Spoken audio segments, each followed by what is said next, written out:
What's going on, YouTube? Welcome back to my channel. And today is the second day of the countdown to 2K23, and 2K gave us a lot of news today, so let's get into it.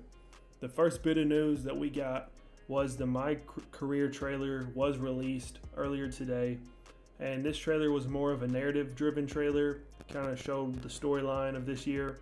Not too much to take from it. However, at the end of the trailer, it showed a glimpse of the city. I'll put that up on screen right now. And first impressions, it looks smaller. And that is something that I'm super looking forward to.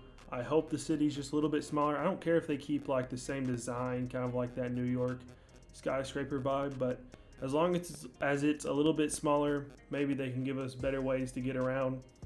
But it still looks like the same affiliations are back. We're not getting the old affiliations from like 2K17, but that's really not a problem to me. I just was more concerned about the size of it, and it looks like it was scaled down. Now, some people on Twitter are saying that they didn't like it, but you really can't judge anything from this My Career trailer until we get the City trailer coming sometime before the game releases. So I'm excited to see what the current gen park is going to look like. Then we can kind of compare and make our final decision. Moving on, in the trailer, we did see a special guest appearance from J. Cole. It seems like he's going to be heavily involved in the story, helping your player make decisions, especially with the rap career. I guess that's going to be back where you can become a fashion icon or rapper, which I'm fine with it. You could get a good amount of VC from doing that stuff. But why J. Cole is notable is because he was the secret cover that we talked about yesterday, that 2K was teasing. It says it's going to be releasing this fall. I don't think there's going to be really anything to the cover except that it's just J. Cole, and fans of his would like to have that, because I feel like 2K would have announced if there was like an extra pre-order bonus for that edition. Moving on, the track list was released. Now, this is nothing really notable. I, as a YouTuber, have to turn off the music anyway, but there is some cool artists in there. Polo G stands out to me. But yeah, there's nothing really too exciting to take from this. We get it usually every year.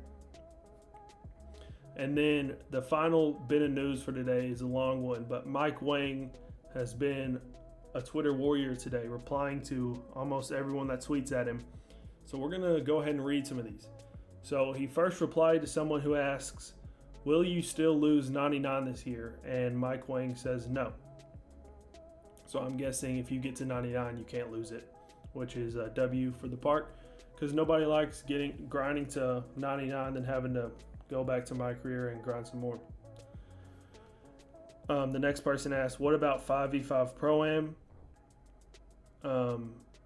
The difficulty he's referring to, and Mike Wang says that's also going to be on Hall of Fame. So it seems like the difficulty is going to be raised a little bit this year. It's going to be harder to shoot, which I am a fan of. I want people to have that skill gap because I pride myself on learning releases and practicing those.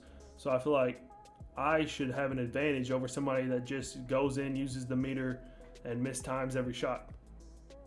This next person asks, have you fixed the contest system for 2K23, or is it the same as 2K22, or back to its original state like 2K20 and 2K21?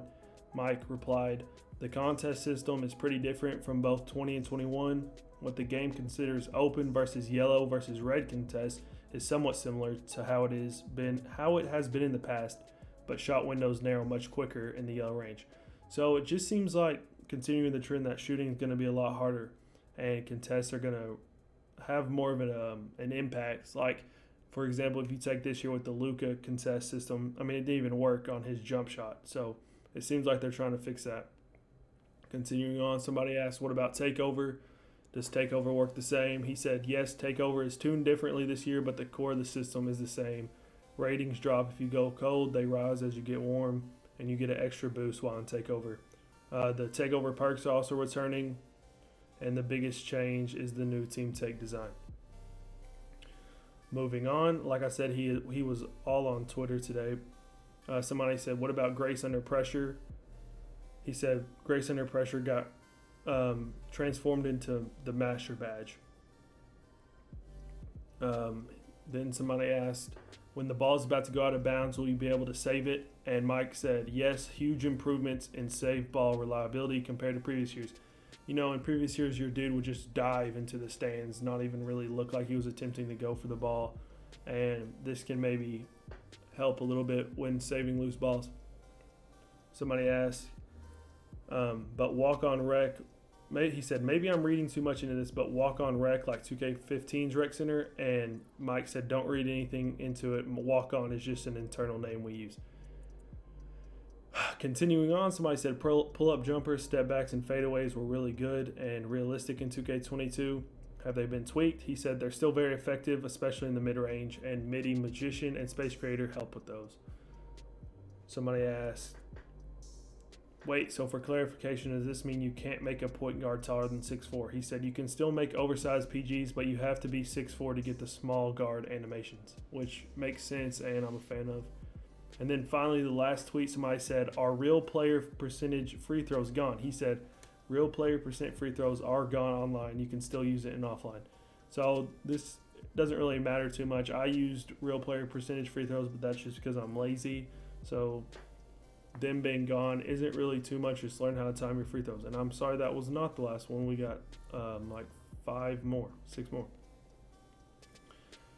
Somebody then says, in your opinion, if my driving layup is 85, is it best to have layup timing off or on? He says, definitely try both. You'll have a way higher ceiling with it on. And if you're making a slasher, you might want to practice skill dunks. You can do a lot of damage if you get good at both those things. So it seems like turning on your layup meter is the way to go this year. Do you think sharps will still be good this year? He says they're going to be very important. Trust me, a lot of people are going to struggle to shoot, which I'm a fan of.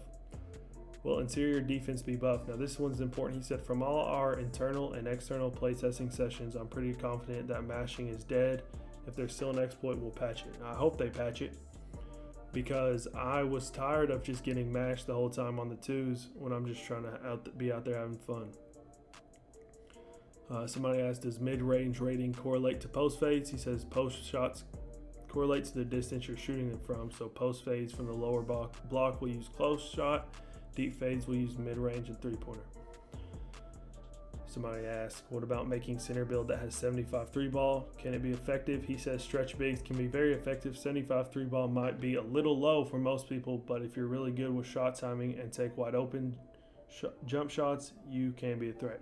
Now 75 in 2K22 was, you could shoot super well with that. I had a build with a 69 three-pointer that could green consistently, so that kind of concerns me. That 75 might be a little low, but he says if you know how to time it, you'll be fine with it.